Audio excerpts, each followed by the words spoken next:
A l'entrevista ens acompanyarà Quim Nin, delegat del Govern de la Generalitat a Tarragona. Amb ell tractarem aspectes clau de l'economia nacional i local, com el corredor del Mediterrani i el tercer fil de transport de mercaderies.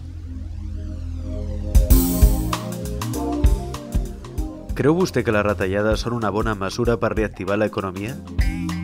La política d'austeritat no s'ha de plantejar com una cosa temporal. L'austeritat és un concepte estructural que haurem d'interioritzar tots els temps que venen. L'austeritat vol dir que hem de fer possible de gestionar allò que realment siguem capaços de poder tenir. No podem anar en una situació, una espiral d'anar fent sense límit, que era on estàvem ubicats. I ara estem en una època d'ajustar el que tenim a fer allò que realment sigui necessari. Típicament algú li diu retallades, però no pots retallar d'allò que no hi és.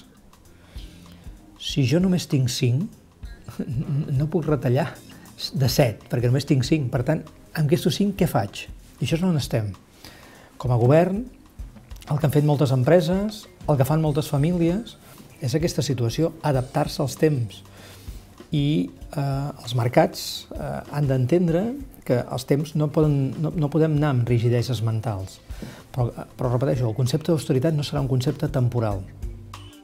Tal com van les coses, vostè creu que ens esperen anys encara més durs que els que hem viscut fins ara?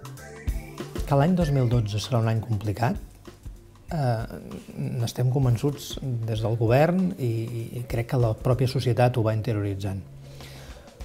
Però hem de fer una mica de memòria històrica. En aquest país, durant anys, quan teníem una moneda pròpia, el sistema d'empobrir-nos era devaluar. I ara, la manera d'ajustar allò que fèiem com a mesura devaluant, ara es tracta d'ajustar-ho. De quina manera? Alguns ho fan amb l'ajustament de sous i salaris. A l'estat espanyol, l'ajustament s'ha fet bàsicament amb temes d'atur, amb unes xifres que són un escàndol. Ens hem de rebel·lar contra aquesta situació. La reforma laboral, d'entrada sabem que no solucionarà el problema de generar ocupació, però sí que pot crear les bases per crear confiança, que és el que necessita els sectors econòmics per poder generar el flux de diners que són necessaris per poder reactivar l'economia. Aquest és el problema. Segurament, amb un accés al crèdit més fàcil, segurament amb que les empreses tinguin més disponibilitat de tenir liquiditat d'una manera més senzilla, es pot generar molta més confiança. La reforma laboral també forma part d'aquestes mesures que s'han de prendre. Amb els problemes que hi va haver recentment per pagar la nòmina als funcionaris, la incertesa s'ha apoderat dels treballadors públics. Fins quan es pot garantir el cobrament de les nòmines? L'economia catalana genera prou recursos per tal que moltes de les coses que s'han de fer no s'hagin de fer si es quedessin a Catalunya. I aquest és el debat del pacte fiscal i aquest és el debat de reclamar exactament que a Catalunya hauríem de gestionar en funció dels nostres recursos que generem, no aquesta desviació que anualment marxa un 8 o 9% del nostre producte interior brut a l'Estat. Per tant, aquest és el debat de fons. I en el debat de fons que en aquest moment es posa més als ulls de tothom. La cruesa de la situació no és que no hi hagi diners, és que els diners que hi ha, bona part marxen i no tornen. I en aquest moment l'economia del país té problemes de tensions perquè algú no està complint el que hauria de complir. Vostè és optimista? Creu que hi haurà un pacte fiscal? Jo sóc optimista en el sentit de que Catalunya tindrà més diners, perquè com a societat, tota la societat catalana, amb independència dels colors polítics, no podem aspirar a una altra cosa. És a dir, hem de fer entendre que el pacte fiscal no té segells polítics al darrere. El pacte fiscal és un pacte del país. I podem marejar la perdiu ficant segons quin nom. Però anem a parlar clarament. Més diners dels que en aquest moment paguen els impostos les empreses i els ciutadans de Catalunya necessiten que es quedin a Catalunya pels serveis bàsics. Per la salut, per l'educació, per el tema de la dependència, per les infraestructures. Necessitem això. I això diguem-ne, no hem de trobar mecanismes per barallar-nos, perquè em sembla que amb això hi té d'existir el consens. I si no hi ha el consens, hem de treballar perquè hi sigui. Vostè creu que el corredor del Mediterrani s'acabarà? malgrat l'oposició de Madrid, que aposta més pel corredor dels Pirineus?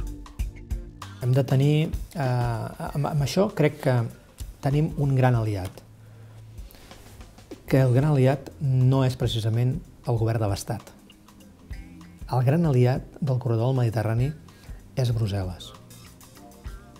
L'eix important d'economia que genera valor allà on te passa és l'eix del Mediterrani, indiscutiblement. Un eix que comença al sud d'Espanya, que va arribant pel Llevant, que passa per Catalunya, que passa per Tarragona i que ens connecta amb el cor d'Europa. Brussel·les ja va definir l'invent del corredor central dels Pirineus és més una dèria per intentar fer una cosa que a Madrid practiquen de sempre, que és el cafè per a tothom, però que realment aquest cafè ara no té ni tassa, ni sucre, ni cafè per poder donar cafè per a tothom. Per tant, quan no tens tots això i tens just per prendre una tasseta, la que hi ha, has de prioritzar a qui la dones.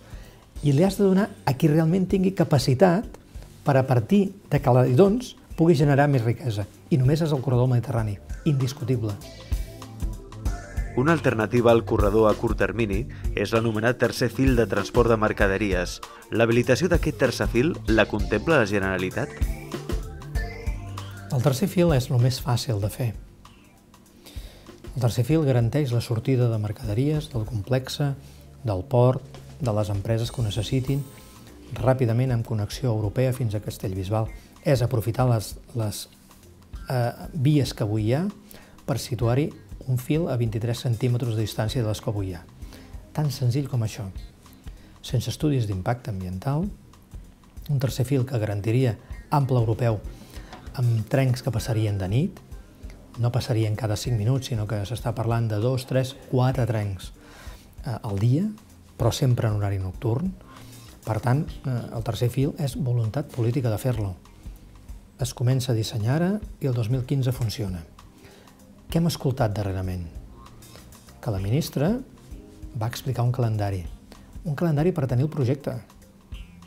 No un calendari per dir hi posaré quan tingui el projecte els recursos per fer l'obra. Perquè una vegada tinguem el projecte de l'alternativa Reus-Roda, que haurem de salvar temes molt importants, com vies que, per exemple, passen molt a prop de les poblacions, com passen molt a prop del polígon nord, polígon químic nord, amb la normativa de protecció civil, amb la normativa de SBSO, és a dir, en temes que sabem que seran molt difícils de salvar, que no ens faci perdre el llegir i l'escriure. Què és important? Important és garantir la connectivitat ràpida, temporal, del port de Tarragona, de les empreses del sector químic, de les empreses d'aquest territori que necessiten portar els seus productes al cor d'Europa i ho necessiten ja.